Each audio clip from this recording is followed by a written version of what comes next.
Welcome into Denver Sports Daily. Obviously, not Rachel Via It is Jake Shapiro filling in for my good buddy Rachel. And we've got a show jam-packed of Colorado Buffaloes content, which I guess it's good that I'm here to talk about that. Sorry, Rachel, Rams. We've also got a lot of soccer in the news, which is fun. And we've got some interesting stuff about a Colorado athlete headed to the Olympics. All that and more. Denver Sports Today starts right now. Taking you through your morning headlines, it's Denver Sports Daily with Rachel V. Hill.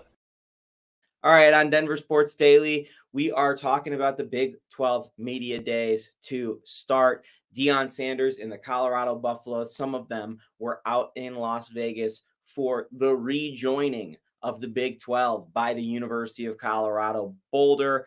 Some interesting stuff. Obviously, Deion is the star of any show he walks into.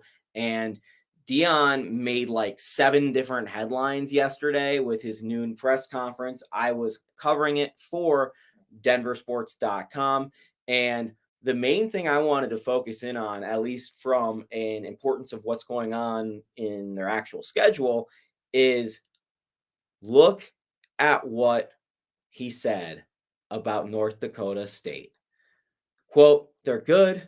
They're really darn good. And I'm mad at Rick George, Colorado's athletic director, right now for putting them on the schedule to open up with. Like, can we give me a layup or something? Those kids play their butts off. They're tough. They don't make mistakes, and they're accustomed to winning." Now, North Dakota State, one of the better FCS schools historically, maybe not as good the last couple of years, but when you factor in the fact that Colorado is going to go on the road right after to face Nebraska at Lincoln and Colorado State in Fort Collins, 2 of the school's primary rivals, that is a really tough non-conference schedule. And Deion is right that there is no layup. Now, he did say it all in jest that it was, can we get a layup? I don't think anyone in Colorado is actually concerned with North Dakota State University. I will just say it's not just playing any FPS football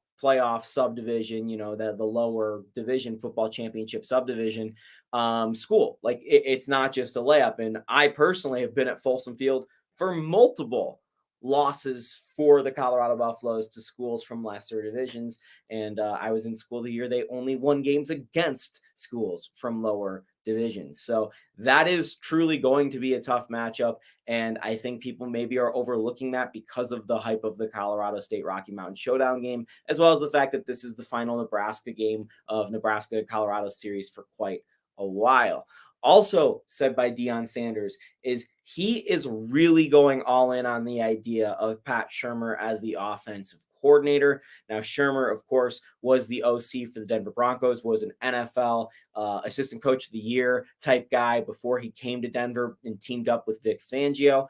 Deion said yesterday, first of all, Coach Shurmur is phenomenal, and the job that he did at the conclusion of last year running someone else's offense was not easy, but he did, and he did a great job. And especially not having Shurmur for the final game, a game and a half. Pat Shurmur is a pro. Pat Shurmur is a communicator. You're going to want to kill for him. That's what Deion Sanders said. Now, I've been highly critical of this move over on denversports.com in the past, including in live time when it happened. I thought Sean Lewis did a way better job as a play caller than Pat Shurmur did, going from, the first 10 games of the Buff season to the last 3-4 right there. But he is right in the sense that if the Colorado Buffaloes are to achieve their aspirations of being a college football playoff level type team, Shurmur is really important to the Buffs. Now, does Shurmur have the full reign to actually run the football? Colorado's running backs room is a little bit weaker compared to some of their other positions. They're clearly going to be a team built on speed on the outside with their wide receivers. They returned a couple. They brought in some really nice transfers there. Their offensive line does seem to be much improved to actually give Deion Sanders some time in the pocket, which he was the most sacked quarterback in the nation last year. So that should all be a little bit better than it was last year. And we'll see what's different from Lewis's offense to Shurmur's offense.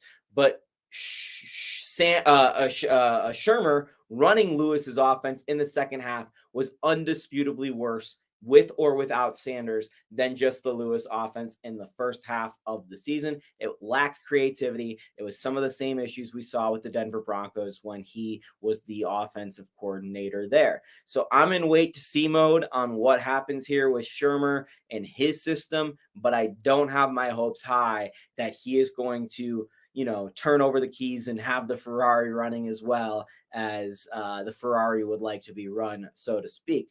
Speaking of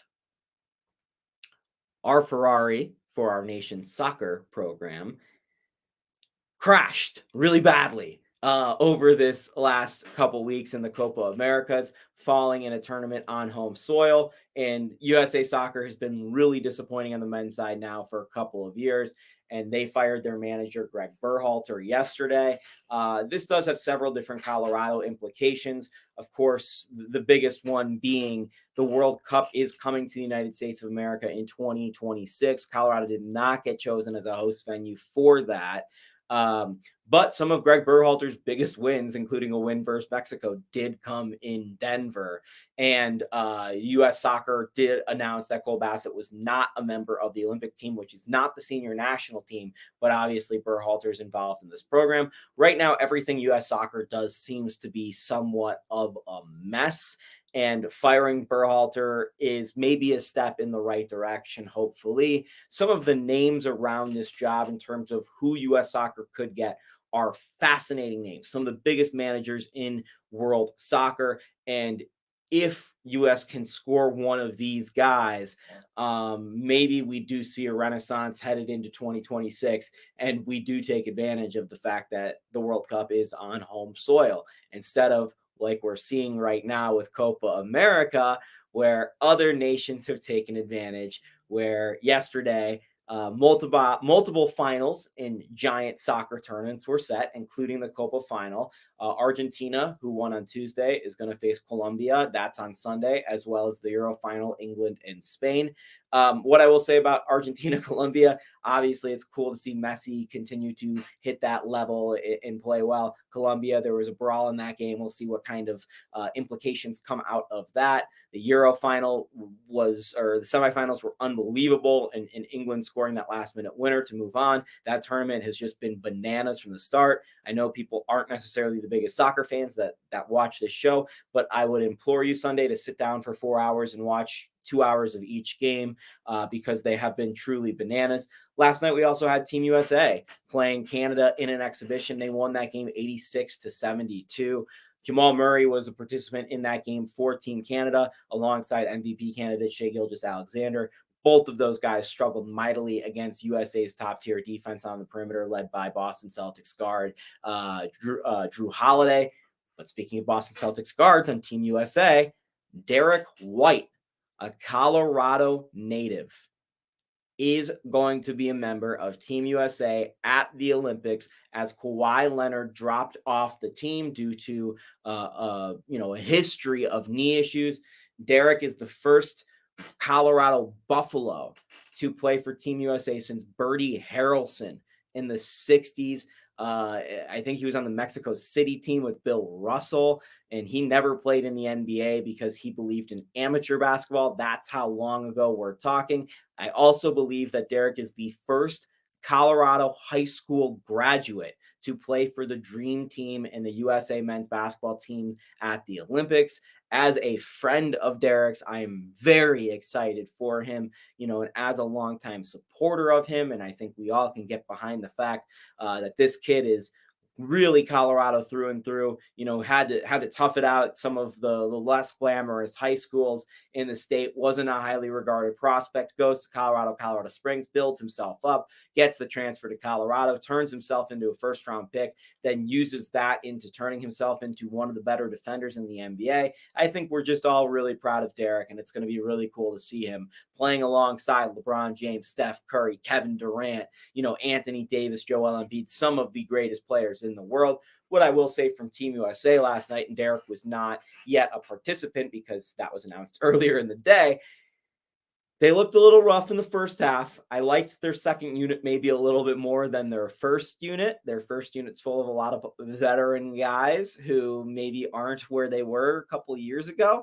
but this is a real changing of the guard for Team USA, and they turned it on over the course of the game. I have high hopes for Canada, but what I will say, because I follow international basketball very closely, is this was a get back game for a couple guys for Team USA, Anthony Edwards and Tyrese Halliburton specifically, who lost in the bronze medal game to Canada in the World Cup last summer. So Canada will be a contender at the Olympics. USA has one more warm-up game against a potential contender, and that's Serbia. That game's in the United Arab Emirates a little bit later this month. I think they've got 4 more exhibition games total before their July 28 date with Serbia that opens up the Olympics. That is in Liège. I will be in Liège during that game. I am so excited for the start of the Olympics this year, not only because I will be there, but because it is one of the events of the summer. And obviously, given the fact that this show talked a lot about soccer today, we are looking forward to having some more sports in the mix. But I will say before I get out of here, it's a better time for sports than you think. I was just talking about this with our producers. We've got the Wimbledon finals going on. Championships have been fantastic. We've got soccer. We've got the Tour de France. If you look a little bit hard, you will find some fantastic sports going on. And I implore you to do just that. You'll see Rachel Vihil very soon again. This is Denver Sports Daily. I'm Jake Shapiro. Make sure you read all of our latest content on denversports.com. We work really hard on that and making sure you guys stay up to date on the latest news.